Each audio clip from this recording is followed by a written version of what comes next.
SIR को लेकर विपक्ष बीजेपी सरकार और चुनाव आयोग पर हमलावर है और कई आरोप लगा रहा है, जिससे बीजेपी और चुनाव आयोग दोनों की ही मुश्किलें बढ़ी हुई हैं और अब कांग्रेस ने इन मुश्किलों को दोगुना कर दिया है। पार्टी ने एसआईआर में धांधली को लेकर एक बड़ा आरोप लगाते हुए चुनाव आयोग को चिट्ठी लिखी है।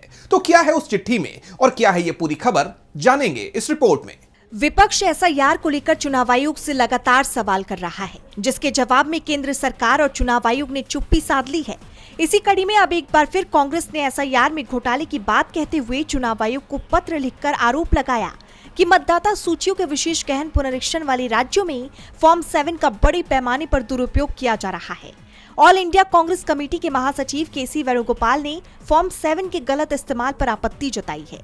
उन्होंने एक्स पर लिखा कि मैंने चुनाव आयोग को बीजेपी के जरिए फॉर्म 7 के दुरुपयोग के संबंध में पत्र लिखा है, जिसका इस्तेमाल एसआईआर प्रक्रिया के माध्यम से विपक्षी मतदाताओं को मतदाता सूची से हटाने के लिए किया जा रहा है। ये सुनियोजित और योजनाबद्ध प्रक्रिया लाखों दलित, आदिवासी, ओबीसी और अल्पसंख्यक मतदाताओं को निशाना बनाकर उनके मताधिकार को छीन रही है। एसआईआर प्रक्रिया से गुजर रहे राज्यों में फॉर्म 7 के दुरुपयोग और उसके इस्तेमाल का तरीका इस प्रकार है।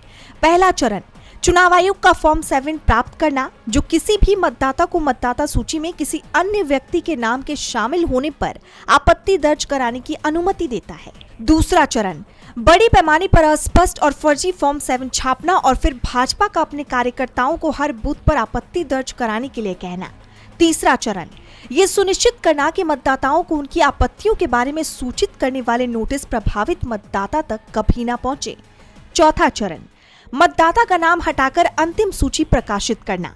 ये योग्य मतदाताओं को गलत तरीके से हटाने का एक आसान तरीका बन गया है। एक के बाद एक राज्यों में ईमानदार बीएलओ और जागरूक नागरिक इस बात को उजागर कर रहे हैं कि भाजपा किस प्रकार फॉर्म 7 की प्रक्रिया का दुरुपयोग करके प्रणाली को बेबुनियाद दावों से भर रही है और ये सब मतदाताओं को बड़े पैमाने पर हटाने के उद्देश्य से किया जा रहा है। इस तंत्र को रोकना होगा, वरना ये भाजपा के जरिए अपने मतदाताओं को चुनने के अलावा कुछ और नहीं होगा, जिससे लोकतंत्र की अवधारणा ही पूरी तरह से नष्ट हो जाएगी। बता दें, पार्टी ने चेतावनी दी कि अगर इस पर तुरंत रोक नहीं लगाई गई तो इससे न सिर्फ सत्ताधारी भाजपा को चुनावी लाभ मिलेगा, बल्कि बड़ी संख्या में नागरिकों का मताधिकार भी छिन सकता है।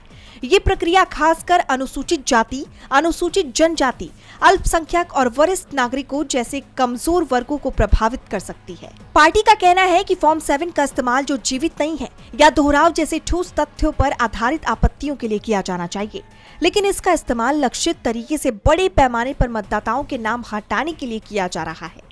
इसके जरिए तय रणनीति के तहत योग्य मतदाताओं के नाम मतदाता सूची से हटाए जा रहे हैं। 12 राज्यों और केंद्र शासित प्रदेशों में एक जैसा पैटर्न सामने आना बेहद गंभीर चिंता का विषय है। डीबी लाइव की रिपोर्ट।